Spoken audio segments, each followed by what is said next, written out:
You ask Tiger to solve. This deals with linear equations with one unknown.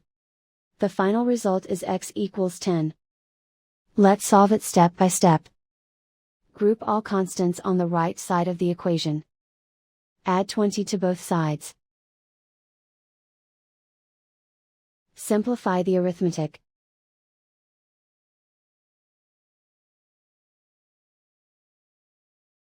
Isolate the x.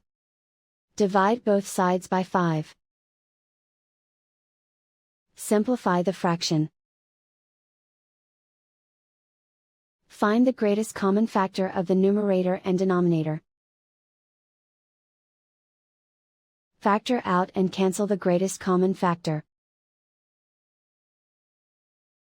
And so the final result is x equals 10.